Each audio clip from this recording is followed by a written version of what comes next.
महाराज जन्म काय असतो, आपण किती वेळा जन्म यावे नित्य व्हावे फजित, किती वेळा जन्माला आलेले आपण, अनेक जन्म. दादा तुम्ही महाराज थोडासा तो कमी करा बघ. थोडासा आवाज थोडासा ओके बस. आवाज दिला तरी चालेल थोडासा बरं का. भगवान परमात्म्याच्या कृपाशीर्वाद बघ. एक तर भगवान परमात्मा जन्मालाच येत नाही महाराज, भगवान परमात्मा अवताराला येतो. काय करतात, आयोनी समूह असणारा भगवान परमात्मा आहे. तो गुणनिधान आहे, तो गुणाच्याही पलीकडे आहे. गुणातीत असणारा भगवान परमात्मा कोणत्याही स्वरूपाला येण्याच्या अगोदर अवतरित होण्याकरता त्याला अवतरित म्हणलं जातं. त्याला म्हणायचं भगवान परमात्म्याचा अवतार लीला. आपण जन्म म्हणायचं नाही, जन्म म्हणणं सुद्धा भगवान परमात्मा अजन्म आहे. भगवान परमात्मा अजन्म आहे, त्याला जन्म नाही मृत्यू नाही महाराज. त्या भगवान परमात्म्याला जन्मही नाही आणि मृत्यू नाही, पण अवताराला येऊ शकतो महाराज. पण अवताराला येण्याकरता काय करावं लागतं, अवताराला आणण्याकरता काय करावं लागतं. या पृथ्वीवरती पापाचा भार झाला महाराज. काय झाला, या पृथ्वीवरती इतका पापाचा भार झाला, दुष्ट जन्माला आले, दुष्टांनी इतका अतोनात छळ सुरू केला या पृथ्वी मातेवर. या पृथ्वी मातेवरती पापाचा भार झाला, पापाचा भार जितका झाला का पृथ्वी मातेला तो सहन होईना. पृथ्वी मातेला सहन होईना, मग ती ब्रह्मदेवाकडे गायीच्या रूपामध्ये गेली. ब्रह्मदेवाला व्यथा सांगू लागली. ब्रह्मदेवाला व्यथा सांगितली महाराज की मला आता माझ्या सणी शक्य होत नाही, आता इतका पापाचा भार वाढलाय आणि या पापातून मला मुक्त करा, या पापवासियांकडून मला वेगळं करा. म्हणून त्याच्या ब्रह्मदेवाकडे गेली. ब्रह्मदेवाकडे गेले. ब्रह्मदेवाने त्या गायीला घेऊन भगवान शेषशय्येवर पोहोडलेले आहेत क्षीरसागरामध्ये. क्षीरसागरामध्ये भगवान परमात्मा पोहोडलेले. त्या भगवान परमात्म्याकडे हे दोघे जण गेले महाराज. ब्रह्मदेव गेला आणि माता असणारी वसुंधरा, पृथ्वीचं दुसरं नाव आहे वसुंधरा. वसुंधरा या दोघांनी विष्णुदेवाची स्तुती केली. विष्णू भगवानाच्या चरणाची स्तुती केली. आणि चरणाची स्तुती केल्यानंतर भगवान परमात्म्याने विचारलं काय काय केलं पाहिजे. पृथ्वी मातेने सांगितले या जगत उद्धाराकरता तुमचा अवतार करण्याची गरज आहे. माझ्यावरती पृथ्वीवरती असणारा जो पापाचा भार आहे तो कमी करण्याचा प्रयत्न तुम्हाला करावाच लागेल. त्यावेळेस एक संतांचं प्रमाण आहे महाराज. काय प्रमाण आहे माहिती का, पृथ्वी माता ब्रह्मदेवाकडे गेल्यानंतर नंदाच्या घराला येईल गोपाळ आणि ते रक्षील गाई गोपाळ ब्राह्मणाला काय करेल, रक्षील म्हणले महाराज. गाई गोपाळाला रक्षण करण्याचं पहिला मुद्दा काय, गाई गोपाळ, दुसरा शब्द गोपाळ, आणि यांचं रक्षण करण्याकरता मी येईल. पण कुठे येईल, यशोदेच्या घराला येईल, नंदाच्या घराला येईल असं वरदान दिलं महाराज. येईल देवकीच्या गर्भाला येईल, मग देवकीच्या गर्भातून असं वचन दिलं. आणि वचन दिल्यानंतर पृथ्वी माता ब्रह्मदेवा पुन्हा आपापल्या स्थानावरती आले. वाट पाहू लागले. कोणाची वाट पाहू लागली महाराज, वाट पाहे उभा कृपाळू तातडी हुतावेळ होता महाराज. ज्यावेळेस आपण पंढरपूरच्या वारीला रस्त्याला लागतो ना महाराज, आपण ज्यावेळेस घर सोडून पंढरीच्या परमात्म्याच्या रस्त्याने प्रवास सुरू केला की आपल्याला वाटतं कधी पंढरपूर येईल, कधी पंढरपूर येईल. वाट पाहते महाराज, सारखं वाट पाहते. पण वाट पाहत एक ना एक दिवस महाराज पंढरीश परमात्म्याच्या दरबारामध्ये आपण येतोच आणि आलंच पाहिजे. आणि येथे आला ना की मग मात्र कृतकृत्य झालो, इच्छा केली ते पावलो. जो कृतकृत्य झालंय त्या कृतकृत्यातून आपण ब्रह्मदेवाने आपल्यावरती कृपा केली, पृथ्वी मातेने आपल्यावरती कृपा केली, कृतकृत्य झालं म्हणून इच्छा केली ते पावलो. भगवान परमात्मा येण्यासाठी आयोजन केलं. विष्णू भगवानाने आपल्या शेष आईला बोलवलं महाराज. शेषाला बोलवलं, चला आपल्याला अवतार घ्यायचा, अवताराला पृथ्वीवर जायचं. शेष भगवानाने सांगितलं आता मी येणार नाही तुमच्यावर. काय येणार नाही, अहो मागच्या वेळेस मी झालो लक्ष्मण, तुम्ही झाले राम. या अवतारात 14 वर्ष उपाशी ठेवलं मला. लक्ष्मणाला किती वर्ष उपाशी ठेवले, 14 वर्ष लक्ष्मणाला उपाशी ठेवले महाराज. का बरं, इंद्रजिताला वरदान होतं, इंद्रजिताला शाप होता, इंद्रजिताला एक शाप होता, जो कोणी एखादा 14 वर्ष उपवास करीन त्याच्याच हाताने तुला नाही मानले, दुसऱ्याच्या हाताने येणार नाही. आणि तसं पाहायला गेलं ना, अजून जर सखोल मध्ये घुसलं ना रामायणामध्ये, इंद्रजिताची पत्नी जी आहे ना, काय नाव आहे तिचं?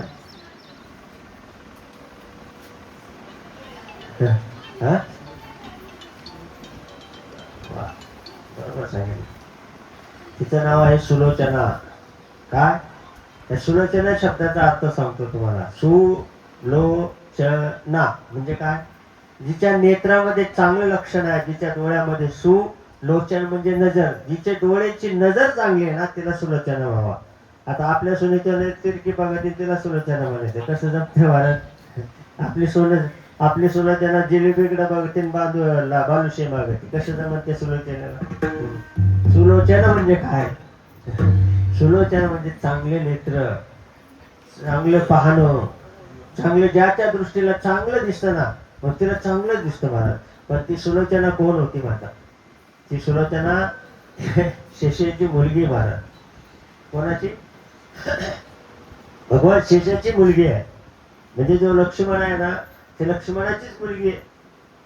आणि लक्ष्मणाच्या हाताने जावं मारायचं म्हणजे इंद्रजित मारायचा आहे. आता इंद्रजित का मारायचा? ते इंद्रजित मारला नाही तर अहंकार दबत नाही. अहंकाराचं प्रतीक म्हणजे इंद्रजित आहे. पण इंद्रजिताला मारण्याकरता लक्ष्मणाला 14 वर्ष उपवासी राहावं लागले. किती वर्ष? 14 वर्ष उपवासी राहिला. आणि 14 वर्ष उपवासी राहून त्या इंद्रजिताला मारला. मग भगवान परमात्म्याने सांगितलं, आता मी काय तुमच्या बरोबर येणार नाही, मला येण्याची इच्छा नाही. अरे असं करू नको बाबा, मागच्या वेळेस तू धाकटा झालता, आता ह्या वेळेस फरला हो. भगवान परमात्मा सांगते, आता मागच्या वेळेस तू धाकटा झालता ना, म्हणून माझं ऐकत होता, आता काय करतो, थोरलं हो, मी तुझं धाकटा होईल, मी तुझं ऐकेल. त्याला थोडं बरं वाटलं मला. पण हा कोणाचंच ऐकत नाही हे माहितीच नाही त्याला. हा भगवान परमात्मा कोणाचंच ऐकत नाही मला.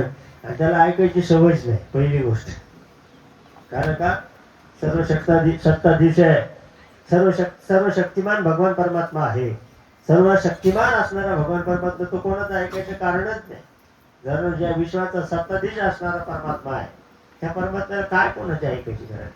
पण तो आहे ना महाराज, तो भक्तांचं खूप ऐकतो महाराज. होय भक्ती केला तैसा, जस पूर्वी धरावी इच्छा, जशी पुढची इच्छा करत तसा भगवान परमात्मा प्रकट होतो महाराज. एवढंच काय, भगवान परमात्मा या गोपाळाबरोबर खेळतोय सुद्धा. आणि या खेळामध्ये खेळत असताना एखाद्या गोपाळ चिडतात महाराज. का चिडतात माहिती का? याच्या डावाचा याच्या कधी राज्यच येत नाही. याच्या खेळण्यामधला कधी डाव याच्या अंगात येतच नाही. अहो का येणार? कसं येईल? अहो हा सगळ्या खेळाचा भाष्य आहे. खेळतो येण्याचे खेळावा, खेळतो येणेच खेळावा महाराज. कधी डाव अंगातच येणार. मग एक गोपाळ उच्चिडायचे महाराज, चल खेळ म्हणा, आमच्यात तू खेळू नको महाराज. गोपाळ त्याला म्हणजे आमचं खेळू नको हो बाहेर.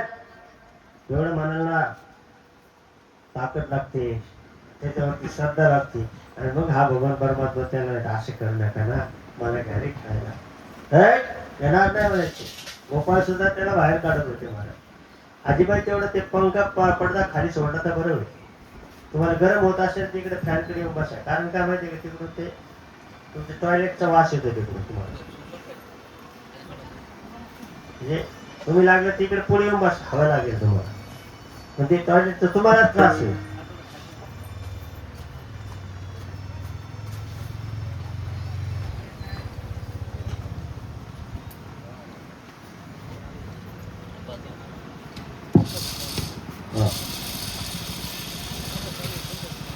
भगवान परमात्म्याला गोपाळ सांगायचे, आता तू आमच्या बरोबर खेळू नको, बाहेर काढून द्यायचं. का बरं? त्याचं कारण असं आहे, भक्ताचं ऐकतो महाराज, पण याला कोणाची ऐकायची सवय नाही. शेष भगवंताला सांगितलं, आता तू थोरला हो, मी धाकटा होईल. अवताराला तयार झाले महाराज. पण भगवान परमात्मा येण्याच्या अगोदर मायेने सर्व प्रकृतीमध्ये बदल केला महाराज. इतका प्रकृतीमध्ये बदल केला, इतकी प्रकृतीमध्ये बदल करण्याचं काम माया करते महाराज. जी कर्तुम अकर्तुम अन्यतम कर्तुम अन्यता कर्तुम असणारा सर्व शक्तिमान ज्यांच्याकडे जो शक्ती सर्व शक्तीचा शक्तिमान असणारा भगवान परमात्मा आणि मायेने मात्र भगवान परमात्मा अवतरणाला येणार आहे, म्हणून सर्व वातावरणामध्ये बदल करून टाकला. या गोकुळवाशीमध्ये या गोकुळामध्ये असणारे जे गोपाळ आहे, असणारे जे वृक्ष आहेत, अनेक वर्षाच्या तपश्चर्या केलेले साधू संत आहे, साधू संत आहे मला. या वृक्ष जे बनले गोकुळामध्ये, जे आता वृक्ष बन होते भगवान परमात्मा अवतरणाला येताना, ते सर्व साधू आहे, सर्व संत आहे. अनेक जन्माच्या तपश्चर्या करून भगवान परमात्म्याचा सहवास प्राप्त व्हावा म्हणून, भगवान परमात्म्याच्या सहवासामध्ये आपल्याला वाढावे मिळावं म्हणून अनेक जन्माच्या जन्म तपश्चर्या केलेले साधू त्या गोकुळवासामध्ये अवतीर्ण झाले. याला सर्व कारणीभूत महाराज माया आहे. मायेच्या रूपाने खेळ करत असते. मायाने सर्व अगोदर पृथ्वीवरती सजावट केली, भगवान परमात्मा येणारे म्हणून त्यांच्या स्वागताची तयारी केली. आणि आता काय झालं महाराज, देवकी आणि वसुदेवाचा विवाह सोहळा झाला. देवकी कोण आहे? मला वाटतं मी काल सांगितलं होतं तुम्हाला. देवकी कोण आहे? परत एकदा सांगू का नको सांगू? जुन्या काळात एक कहाणी होत्या, शाळेमध्ये पुस्तक असायचं महाराज. काय तुला सांगू का नको सांगू? एक सांगून एक दुसरा. हा तसंच झालं आता आपलं. ही कथा नाही, ही भाकड कथा नाहीये. याचा तुम्ही जितकं ऐकायचं, याचा जेवढा रस पान कराल तेवढा तुमच्या आत्म्यावरती कृपा होईल महाराज. तुम्ही जितकं जास्त लीला भगवान परमात्म्याचं श्रवण करताल, जितकं जास्त भगवंताचं चिंतन कराल, जितकं जास्त तुम्ही भगवंताच्या स्वरूपापर्यंत जाण्याचा प्रयत्न करीन ना, हा भगवंत तुम्हाला जवळ केल्याशिवाय राहणार नाही. हा वाकडा आहे ना महाराज, या कृष्ण अवतारामध्ये वाकडा आहे. देवडाचरणी वाजवित वेणू आहे काय? देवडाचरण म्हणजे काय? दीड पायाचं दाखवलं महाराज, एक पाय वाकलेलं दाखवलं. अहो पण त्यांनी का तुम्हाला आकर्षित करून घेतलं? जगात तुम्हाला कोणाकडे जायची गरजच पडणार.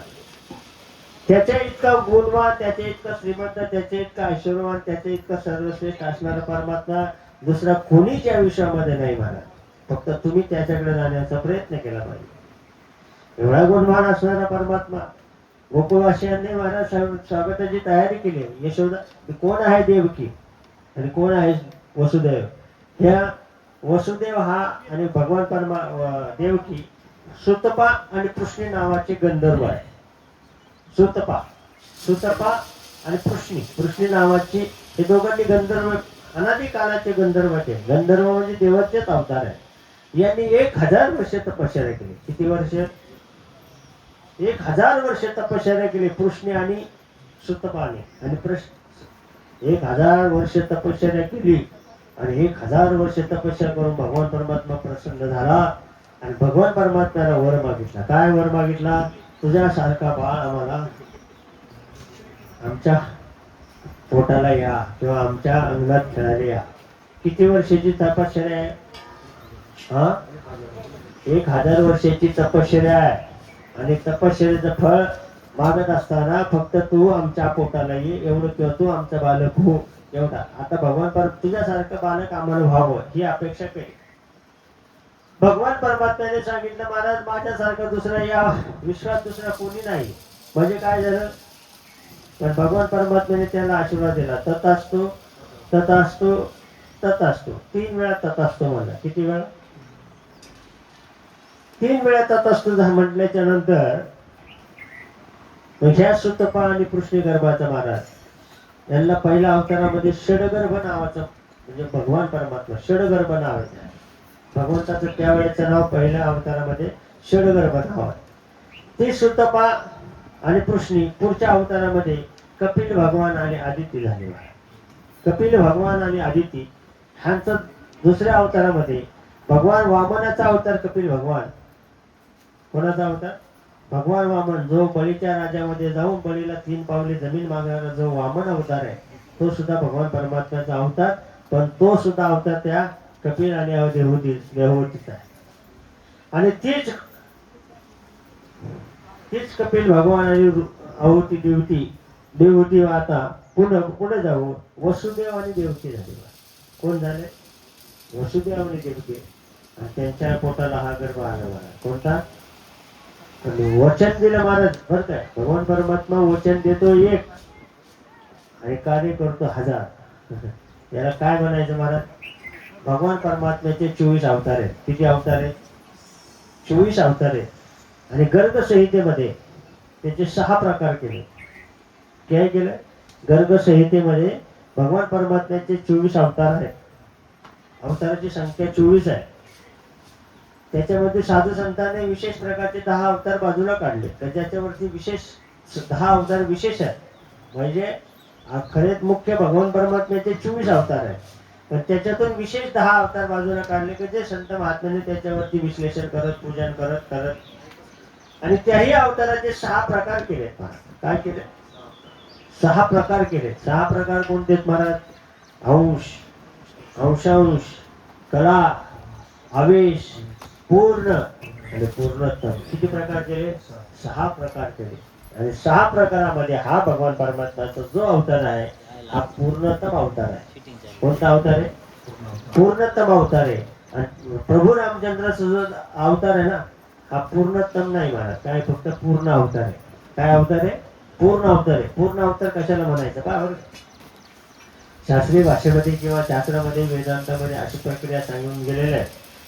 ज्यावेळेस भगवान परमात्मा अवताराला येईल त्यावेळेस शेष भगवान, माया आणि त्यांचा असणारा जो आयुध आहे या सर्वांचा अवतार एकाच वेळेस घडेल ना त्यावेळेस त्यांना पूर्ण अवतार म्हणायचा. मग आता पूर्ण अवतार कसा आहे? भगवान परमात्मा अवताराला आले. भगवान परमात्म्याने धनुष्यबाण अवताराला आले प्रभू रामचंद्राच्या मनात. दुसरा अवतार शेष भगवान हा. आणि तीस चौथा अवतार भगवान परमात्म्याचा भरतजी. किती अवतार? म्हणून त्यावेळेस त्याला पूर्ण अवतार होतात.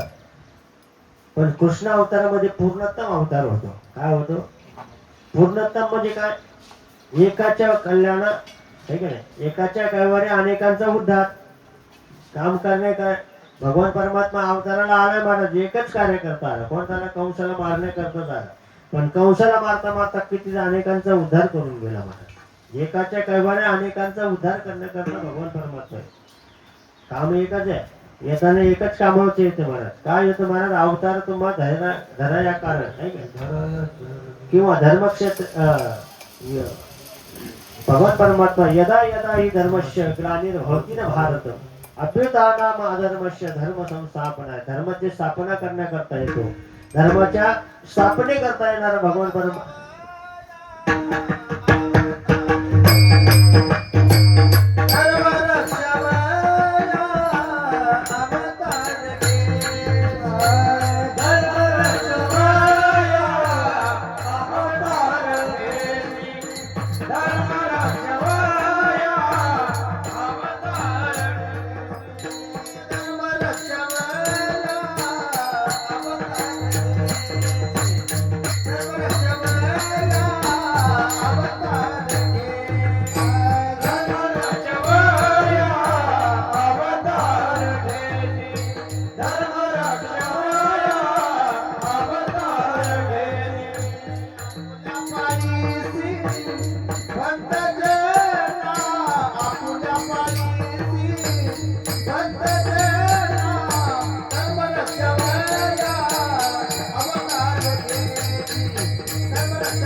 ऋषीसाठी भगवान परमात्म्याने हा एक म्हणजे राजा सांगून अंबर ऋषी राजाची कथा सांगितली पाहिजे होती. वेळ हा भाई आपण सांगितली नाही मला. अंबर ऋषीने सुद्धा द्वादशी एकादशी व्रत केलं. कसे एकादशी व्रत करतात? दशमीला एक भुक्त असतं राहावं लागतं, एकादशीला निराहार राहावं लागतं आणि द्वादशीला सकाळी सूर्य उदयाबरोबर प्रार्थना करावं लागतं. असं राजाने व्रत केलं अंबर ऋषीसाठी. पण राजाला शाप दिला दुर्वासा ऋषीने त्यांच्या 10 जन्म घेण्याचं काम. पण ते 10 जन्म ऋषीला नाही घेता भगवान परमात्म्याने स्वतःकडे घेतले. स्वतः अवतार घेतला भगवान परमात्मा. का बरं? भगवान परमात्मा भक्ताला सांभाळण्याकरताच येतो. तुम्हाला भगवान परमात्म्याचं कर्तव्य आहे आपल्या पायाशी हे की नाही? भक्त राखी पायापाशी, भक्त राखी पायापाशी दुर्जनाची सवारी, दुर्जनाची सवारी, भक्त राखी पायापाशी दुर्जनाची सवारी, दुर्जनाची सवारी, दुर्जनाची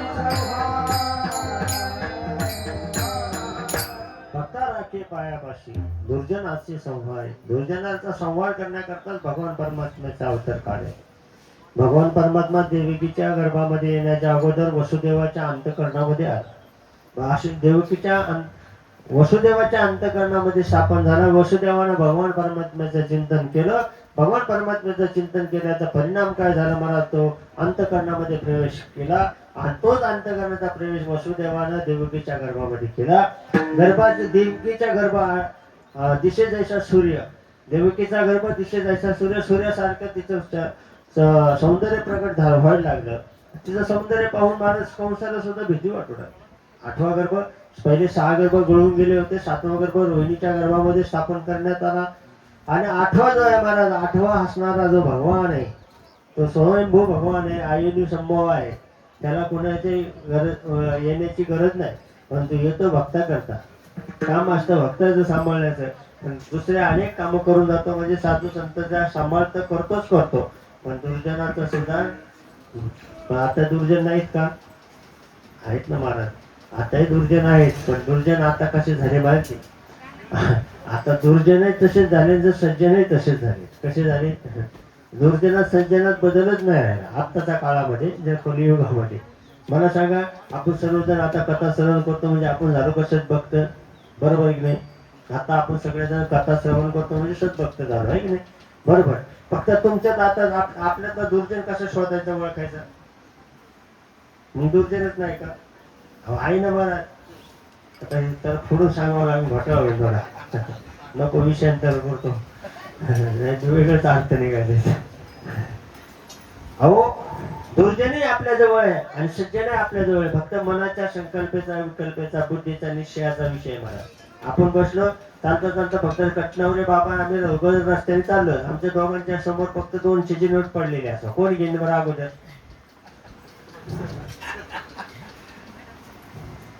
तसंच झालं का ना, ते सगळ्यांना माहिती. मला 200ची नोट सापडली महाराज पांडुरंगाच्या मंदिरासमोर. खरंच सापडते, खोटं सांगत नाही.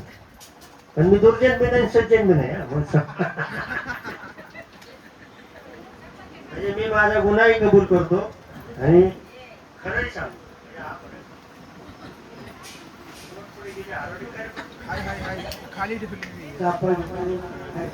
आम्ही संध्याकाळच्या वेळेस भगवान परमात्म्याच्या मंदिराकडे, चोखोबाच्या मंदिराकडे जात असताना माझ्या समोर पडलेली होती. ही वेगळी खुणका केली तर माझ्या लक्षात राहण्याच्या टायमाने गडबडीत मी खर्चायला बसलो. ही 200ची नोट मला समजा कटनवरे बाबाच्या माझ्यामध्ये पडली. कोण घेईन मग? तुम्हाला घेऊनच देणार नाही खबर. माझ्यातला दुर्जन जागा होतं मला. काय होतं म्हणजे दुर्जनही आपणच आहोत, सज्जनही आपणच आहोत. आपण इथं दिवसभर भगवान परमात्म्याचं चिंतन करतो, तो सज्जनपणा. पण ज्यावेळेस स्वार्थ येईल त्या टायमाला दुर्जन म्हणतो मला. काय होतं? स्वार्थ आला की दुर्जन म्हणतो. आणि जोपर्यंत सज्जन आहे तोपर्यंत हा फार वरती बसून फार छान छान गप्पा मारते महाराज. वरती स्टेजवर बसलं का लयच फुशारकं मारते महाराज. स्टेजवर बसल्यावर इतकं फुशारकं मारतं की त्याचं नाव तसं. स्वार्थ आल्या मात्र तो विचार करत नाही महाराज. दुर्जन लगेच दुर्जन तयार होते. दुर्जन आपणच आहे महाराज. पण हा दुर्जनाचा संहार करण्याकरता, दुर्जनाचा संहार करण्याकरता काय साधना करावी? फक्त नामाचं चिंतन करा. आपुले आपण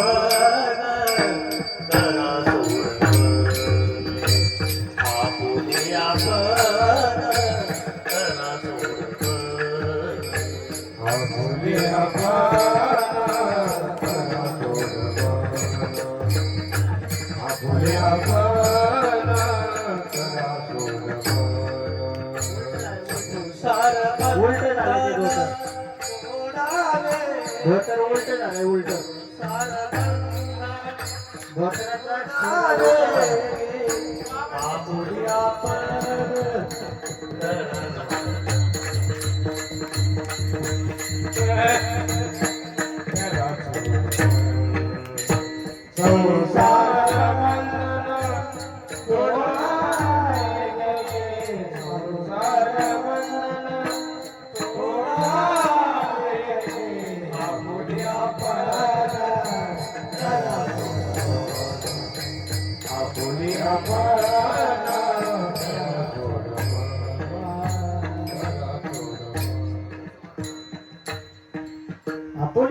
करा सोडवून.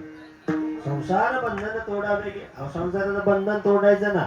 पण संसाराचं बंधन मला अनादी काळापासून पाठीमागे लागले. कधी लागले, काल लागले का परवा लागले आपल्याला माहित नाही. किती वेळा जन्माला आले महाराज, किती वेळा जन्म यावे, नित्य व्हावे भजित, म्हणून जीव भ्याला विठोबाशी शरण गेलो.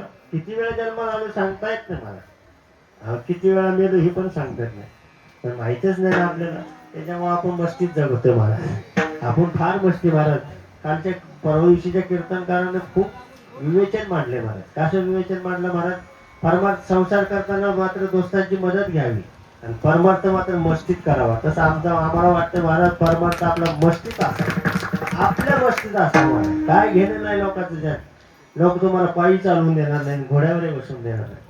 आपण आपल्या मस्तीत परमार्थ करा आणि आपल्या परमार्थाचा मस्तीत करून महाराज काय भगवान परमात्मा आपल्या कृपाच करणार. कृपा करायचं काम त्याचं आहे. आपलं काम काय? फक्त परमार्थ करण्याचं आहे. आपला विषय भरकटत आहे. आपल्याला अजून नंदाच्या घराला जायचे महाराज, नाही का? काय होत, भगवान परमात्मा देवकीच्या गर्भामध्ये आला महाराज. देवकीचे गर्भ दिशा जायचा सूर्यासारखा चमकू लागला महाराज. आणि सूर्यासारखा तेज कारागृहामध्ये प्रकट झाल्यामुळे काय झालं, कारागृहामध्ये सुद्धा चमक प्रयत्न वेगवेगळ्या प्रकारचा प्रकाश निर्माण झाला. आणि प्रकाश निर्माण झाला, प्रकाशाचा इतका भव्य दिव्य प्रकाश निर्माण झाला. आणि या प्रकाशाला काळ थोडस एक आकार तयार झाला. आकार झाला तयार. त्या प्रकाशाचा आकार तयार होत होत होत एक बरोबर 8 वर्षाची मूर्ती तयार झाली. त्या प्रकाशाची 8 वर्षाची मूर्ती तयार झाली. आणि मूर्ती बोलू लागली. हे बाबा, आई बोलू लागला. कोणाला? देवकीला आणि वसुदेवाला बोलू लागला. देवकीला आणि वसुदेवाला बोलू लागला, हे आई बाबा, आता काय करा, मी आता अवताराला आलेलो आहे. आता तुम्ही काय करा, मी सांगतो तसं करा. पण देवकीने विचार केला. देवकीने विचारले, तो असा बाळ जर आम्हाला जन्माला, आता लोक आम्हाला काय म्हणते? 8 वर्षाचा बालक एकदम ते म्हणत, तू आई थांब जरा, मी काय सांगतो ते ऐकून घे. अगोदर मी काय सांगतो ते ऐकून घे आणि ते ऐकल्यानंतर मात्र तू त्याच्यावरती बोल. ठीक आहे? तिने भगवान त्या मूर्तीने काय सांगितलं, सोबत तोपर्यंत त्याचं काही नाव ठेवलेलं नाही, नामकरण झालेलं नाही. ती मूर्ती बोलू लागली. 8 वर्षाचं बालक बोलू लागले. काय बोलू लागलं? आता एक टोपली येईल, त्या टोपलीमध्ये मला ठेवा आणि मग तुम्ही काय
टोपलीमध्ये छोटस बाळ तयार झालं. भगवान परमात्म्याने सांगितलं, पण अरे बाबा, तुला न्यायचंय, तुला बाहेर घेऊन जायचं, पण जाताना हे रक्षक काय करते, रक्षपाळ सुद्धा मोहून घेतले महाराज. रक्षपाळाला सुद्धा मोहित, कारण मोहित करण्याकरता भगवान परमात्मा फार हुशार आहे महाराज.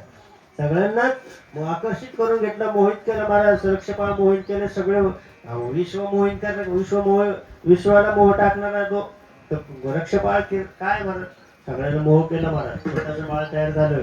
आणि त्यावेळेस यशोदाबाई म्हणे, लपवा लपवा जग जेठी, सोडा सोडा मिठी, लपवा लपवा जग जेठी. महाराज, माझ्या या भगवान परमात्म्याला वाचवा, माझा असणारा जो भगवान आहे, नामा म्हणे हसेजन. नामदेव महाराजांनी सुद्धा गवळण केलेली महाराज, सोडा सोडा मिठी, लपवा लपवा जग जेठी. या जग जेठीला लपवा, भजनी कंसाशी कळेल, तरी माझ्या बाळाला मारेल. माझ्या कंसाला जर कळलं तर माझ्या बाळाला मारेन, पण ते मारण्याकरता आलेलं नाही महाराज, ते मारण्याकरता आलेलं आहे, मारण्याकरता आलेलंच नाही. असा भगवान परमात्मा त्या वसुदेवाने घेतलं महाराज. वसुदेवाने रात्रीचा प्रहर होता, मध्यरात्रीची वेळ होती आणि डोक्यावरती पाठी घेऊन रस्त्याने चालू लागला. जात असताना मंद मंद पाऊस पडतोय. हा, मंद मंद पाऊस पडणे सुद्धा ही भाग्याची लक्षणे महाराज.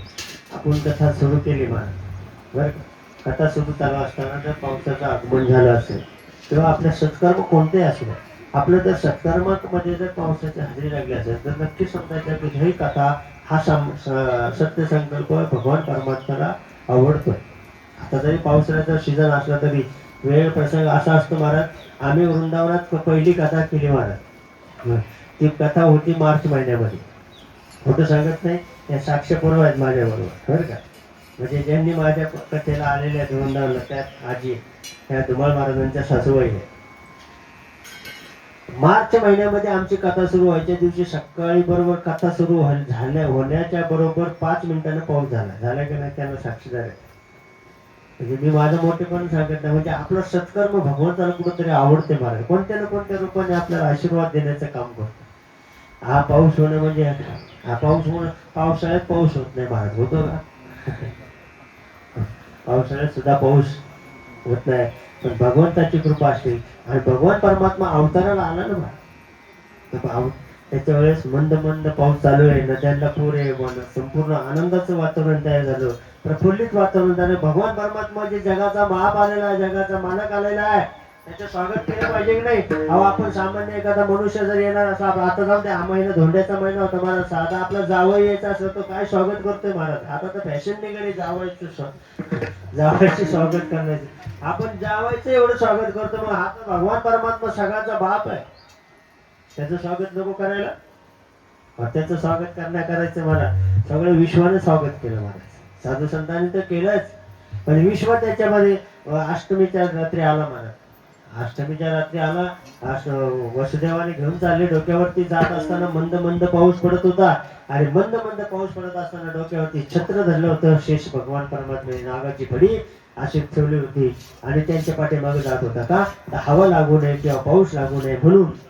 त्या भगवान परमात्म्याला पाऊस लागू नये म्हणजे नदीला गेला, मला यमुनेच्या किनारी गेला आणि यमुनेच्या किनारी गेल्यानंतर त्या वसुदेवाच्या डोक्यावर असणारी जे पाठी आहे, त्याच असणारा जो भगवान परमात्मा आहे. वसुदेवाचं पाणी घोट्याला लागलं, घोट्याचं पाणी गुडघ्यापर्यंत आलं, गुडघ्याचं पाणी कमरेपर्यंत आलं, कमरेचं पाणी छातीपर्यंत आलं आणि छातीचं पाणी मात्र गळ्यापर्यंत आलं. गळ्याचं पाणी आता नाका तोंडात जाण्याचा प्रसंग आला. काय बाप आहे ना महाराज, बापाचं कर्तव्य पहा, बापाचं कर्तृत्व पहा, बापाच्या कर्तृत्वाला पहा महाराज. बाप काय करतो आपल्या मुलाला सांभाळ करत असताना, आपल्या मुलाचा सांभाळ करण्याकरता बापाचं काय कर्तृत्व असतं महाराज. वसुदेवाच्या नाका तोंडात पाणी गेले महाराज. आपल्या मुलाला वाचवण्याकरता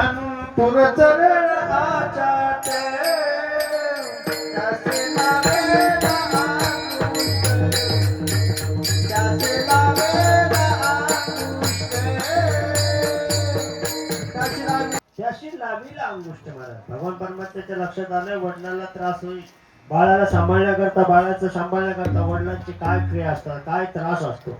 आपल्या मुलाला सांभाळण्याकरता वडील काय काय करतो महाराज, काय करतो?